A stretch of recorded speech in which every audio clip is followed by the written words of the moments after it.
Antes de comenzar esta entrevista, la Conferencia Episcopal Peruana emitió un comunicado sobre el reciente fallo judicial en Piura contra el periodista Pedro Salinas sobre el sodalicio.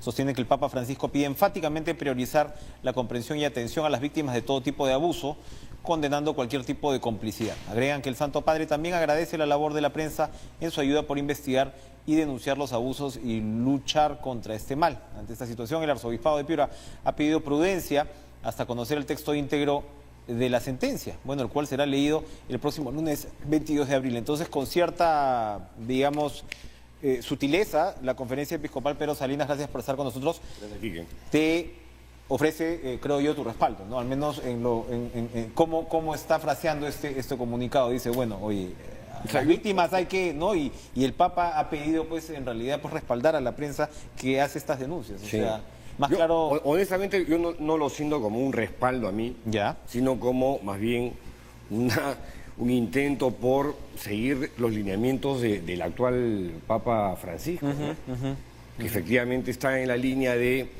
más transparencia, tolerancia cero, impulsar iniciativas en los diferentes países a través de las conferencias episcopales, parroquias, etc., para que los abusos a menores se reduzcan al mínimo, ¿no? Y claro, ya en el pasado, hace muy poco, ha agradecido al periodismo que destapa los abusos. Paolo Lugas y yo nos sentimos de alguna forma identificados, digamos, en ese grupo de periodistas. Yo tuve la suerte, el privilegio de estar en febrero en el Vaticano, en la reunión previa a la cumbre antipederastia, invitado por el arzobispo Charles Scicluna, que era el organizador del evento, que es una de las personas que más ha investigado el tema de la pederastia clerical al interior de su institución, con el resto de los organizadores. Dato curioso, porque eran 12 los invitados de diferentes países, Estados Unidos, Canadá, Jamaica, Chile, todos eran víctimas sexuales, salvo yo, ¿no? Cuando he preguntado, porque yo estaba al costado de Scicluna, Scicluna estaba donde estabas tú, yo estaba a su lado izquierdo, al lado derecho estaba Juan Carlos Cruz, y luego venía una mesa rectangular donde estaban mezclados los obispos con el resto de víctimas. Cuando yo pregunté un poco, ¿no? ¿Cuál fue el criterio, digamos, para acogerme? Era, en primer término, porque yo había padecido maltratos físicos y psicológicos en una organización de las características del sodalicio. 2, como periodista, había hecho la investigación junto con Paolo Lugas que destapó los abusos del sodalicio. Y tercero, que tenía encima a un representante de esta organización que me estaba demandando penalmente. Entonces, la frase que me dijo luego un funcionario vaticano fue: tú eres el paradigma de lo que la Iglesia no debe volver a hacer nunca más. Y te denuncia un arzobispo. Entonces, claro, yo regreso happy de Vaticano, y de pronto, ¡blum!, me encuentro con esta vorágine. Hablando de escopeta de 2 cañones. Sí. Vamos a la vena, Pedro. Sí. A ti te sentencian porque Monseñor José Uren te denuncia por una columna de opinión, ¿no? Acá sabemos todo el contexto de tus investigaciones, pero la denuncia puntual es una columna de opinión que se desprende de la investigación madre, mitad monjes, mitad soldados, que la jueza ni ha leído, ni ha revisado. ¿Lo has podido constatar? O sea, yo se lo he dicho el lunes nos citan a la audiencia de alegatos, ¿no? Donde se iba a escuchar la versión de la defensa de José Antonio Eguren. Dicho ese paso, Eguren jamás fue ni un solo día a estas audiencias. ¿Tú has tenido que ir 4 veces a Piura? Yo he ido, sí, unas 4, tengo que ir una quinta, el lunes 22. Carlos Rivera se ha ido mucho más que eso. Y después viene ya la segunda tanda, ¿no es cierto?, que es la de las apelaciones en el Tribunal de Apelaciones en Piura, lo cual, digamos, es otra de las aristas de esta historia o este proceso enrevesado y raro, como son enrevesadas y raras todas las cosas que tienen que ver con el sodalicio, ¿no? La jueza no ha leído entonces el contexto. Lo que tú haces en la columna es este símil entre el arzobispo Eguren y el obispo chileno Juan Barros, ¿no? Que, como sabemos, encubrió las prácticas de violación sexual. No. de Fernando de Caradima. En ese instante, Aclaremos. A ver, en ese instante, cuando el Papa está en Chile, en el Perú nadie sabía quién era Juan Barros. Cuando todo el mundo se ha enterado quién era Juan Barros, cuando Juan Barros ha tratado de aprovechar la visita del Papa y se ha fotografiado en una misa en el Parque O'Higgins a su costado, ¿no? Rodeado por, entre otros, por Coliatich, Arteaga, Valenzuela, que también son obispos de Caradima.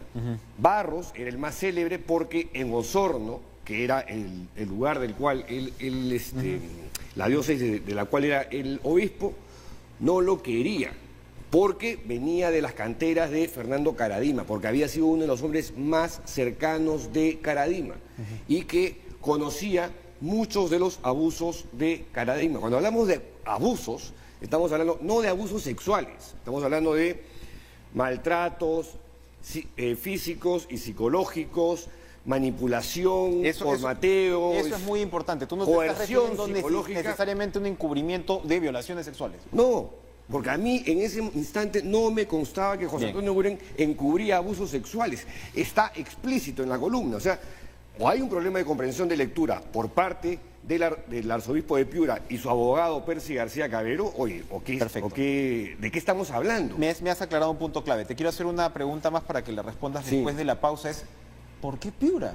Bueno, eres un periodista que vive en Lima. ¿Por qué uno tiene que someterse además a un fuero que aparentemente tiene pues una gran influencia del contexto en el que se mueve el denunciante? Vamos a una pausa y me la respondes al regreso. ¿Por qué Piura? Porque, bueno, el obispo por supuesto presenta su denuncia en Piura, pero lo que estamos viendo es que claramente allí parece que el señor obispo tiene una gran influencia en el Poder Judicial y por lo que me dices, tu apelación va a tener que verse también en Piura. Cuenta. Todo se va a ver en Piura, nada se va a ver en Lima.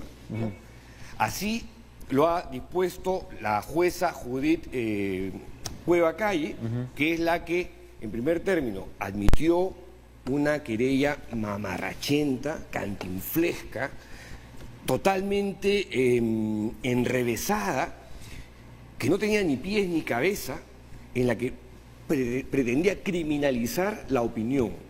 Y en el Perú, aunque no le guste al señor García Cabero, aunque no le guste al señor Eguren, en el Perú la opinión no es un delito. Yo puedo interpretar hechos a partir de cosas que suceden. Yo puedo inferir cosas a partir de cuestiones que están a la vista, documentación que existe. Puedo emitir juicios, pareceres, punto de vista. No puedo difamar, efectivamente no puedo difamar. Yo no puedo decir que... Tú nos estás explicando por qué no es una difamación, cuál es criminal. El razonamiento. No le he imputado delitos, no le he imputado delitos, simplemente he señalado cuestiones y el símil, que no le ha gustado nadita, de Juan Barros y Eguren. Ahora, pero te han sentenciado, pero no sabemos el contenido de la sentencia. Eso también fue rarazo, ¿no? O sea, vamos el día lunes, te contaba, para una audiencia de alegatos. Termino yo, me desgañito haciendo mi alegato. Yo no había hablado en todo el proceso. Las veces que quise hablar, la jueza me dijo al final, al final yo no era para la siguiente, y nunca pasó nada. La única vez que pude hablar fue cuando me interroga con preguntas supuestamente capciosas por parte de su abogado, que es muy chistoso verlo actuar, eso sí de paso. Pero bueno, no, porque era el dueño del escenario, ¿no? Y la jueza lo miraba así, digamos, conmovida. Bueno, claro, él podía, además, con una hostilidad que yo me acuerdo que algunos de los veedores se impresionaron, ¿no? Porque esta ya era la segunda vez que me sometía yo a este maltrato y a esta vejación de recibir los insultos, en su caso sí, difamatorios, donde mezclaba, cocteleaba pedazos de verdad con pedazos de mentira. O sea, de verdad que este proceso es surrealista. Como para escribir otro libro, Pedro Salinas. Esperamos que al final, ¿no?, de este trance haya luz, sí, porque recordemos que estamos en un estado laico, señores, que hay libertad de expresión. Bueno, todos podemos tener nuestras convicciones religiosas, pero aquí hay valores en juego y vamos a estar muy pendientes como el resto de ¿Tú has entrado al Poder Judicial en Piura? No he tenido... Tú entras al Poder Judicial en Piura y a la derecha hay una capilla gigantesca que tú dices, oye, o el Poder Judicial está dentro de la capilla, o la capilla está dentro del Poder Judicial. Es alucinante. Y nos vamos porque Lucho Trizano me va a poner en capilla. Vamos a estar muy pendientes de este caso. Gracias, amigos. Gracias, Pedro, por acompañarnos. Sigan ustedes en la programación de TV Perú. Buenas noches.